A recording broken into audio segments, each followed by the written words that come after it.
अस्सलाम वालेकुम, welcome back. तो सबसे पहले तो आप लोगों को बेस्ट ऑफ लक। आप लोगों के एग्ज़ाम कल से स्टार्ट हो रहे हैं। पहला पेपर फंक्शनल इंग्लिश का होगा।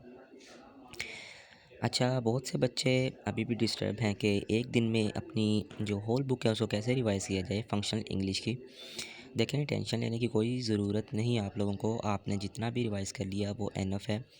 अब मैं यही बोलूँगा, बस स्पेसिफ़िक टॉपिक्स को अच्छी तरह से रिवाइज़ कर लें और उनकी प्रैक्टिस कर लें, क्योंकि जिनसे ज़्यादा पेपर आता है उन्हीं टॉपिक्स को ही रिवाइज़ किया जाता है एक दिन पहले एग्ज़ाम से, ठीक है? अगर तो आपके पास बहुत ज़्यादा टाइम है नहीं, अगर तो है तो आप लोग बुक को भी, उसके हर टॉपिक को एक बार देख लें। लेकिन अगर अब देखें, कुछ आवर्स बाकी हैं, ठीक है? पेपर में किसी का एक दिन भी बाकी है, किसी का कुछ आवर्स बाकी हैं, तो मैं कहूँगा कि आप स्पेसिफ़िक टॉपिक्स पे ही सिर्फ़ रहें। अब उन स्पेसिफ़िक टॉपिक्स की हम अगर बात करें तो first of all functional English में जो सबसे ज़्यादा इम्पोर्टेंट चीज़ समझी जाती है वो है आपकी वोकैबुलरी, ठीक है? वोकैबुलरी में से काफ़ी ज़्यादा पेपर आता है बच्चों के मुताबिक, स्टूडेंट्स के रिव्यूज़ के मुताबिक, ठीक है? वोकैबुलरी वर्ड्स लाज़मी करने हैं। आई कैप की वर्ड लिस्ट है, उसमें बहुत ज़्यादा हैं, ठीक है वोकैब। लेकिन शायद मैम सादिया की फ़ीडबैक में, सर तैमूर की फ़ीडबैक में एंड हमारी बुक्स में कुछ लो इम्पोर्टेंट वर्ड्स दिए गए हैं, आप उनको कर सकते हैं।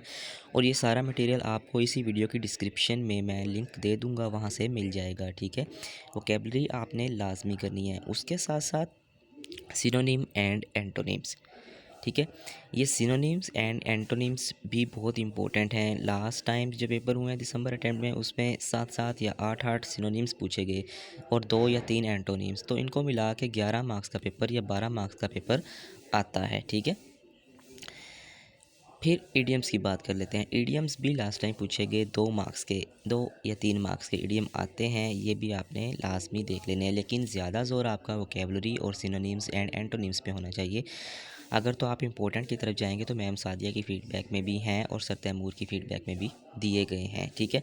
और इसके साथ-साथ एक और बात जो आपने अपने माइंड में रखनी है वो है कंप्रीहेंशन पैसेजेस। कंप्रीहेंशन पैसेजेस का जो टॉपिक है वो 10 मार्क्स का आता है, ठीक है? तो उसको लाज़मी करें, जितनी ज़्यादा उसकी प्रैक्टिस हो सकती है उसको करें। सिर्फ स्पेसिफिक मत देखें जो बार-बार आई कैप में आ चुके हैं। आई कैप हर साल चेंज करता रहता है, ठीक है? तो बार-बार वही सेम चीज़ नहीं आती।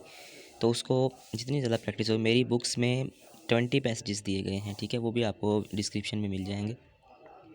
मैम सादिया की फ़ीडबैक में भी 4-5 हैं, सर तैमूर के भी हैं, तो वो भी सब आपने देख लेने हैं। उसके साथ-साथ पंक्चुएशन लाज़मी आती है 2 या 3 मार्क्स की, ठीक है? इसको आपने पंक्चुएशन वर्ड्स आएँगे लाइक कोमा कहाँ पे लगता है, क्वेश्चन मार्क कहाँ पे आएगा या कोई चीज़ ठीक करनी होगी, डॉट कहाँ पे लगता है, अपॉस्ट्रोफ़ी कहाँ पे लगती है, तो ये सब चीज़ें इसमें आ जाती हैं। फिर आते हैं active and passive voice. Last time active and passive voice के भी 2 एमसीक्यूज़ आए हुए थे, किसी में 2 आए, किसी में 1 आया, किसी में 3 आए। इसी तरह से नैरेशन, जिसे डायरेक्ट एंड इनडायरेक्ट स्पीच भी बोलते हैं, ठीक है? तो ये भी आपने लाज़मी करनी है, नैरेशन और डायरेक्शन और इसके साथ-साथ एक्टिव एंड पैसिव वॉइस के जो रूल्स हैं वो आपको लाज़मी आने चाहिए, ठीक है? फिर लास्ट में जो टॉपिक बचता है इंग्लिश ग्रामर का। ग्रामर में काफ़ी सारी चीज़ें, प्रेपोजिशन, नाउन, प्रोनाउन, इस तरह कंडीशनल सेंटेंसेस आते हैं, ज़ीरो कंडीशनल सेंटेंसेस, इस तरह से सब सेंटेंसेस आ जाते हैं इसमें, तो आपने ये लाजमी करने हैं, ठीक है?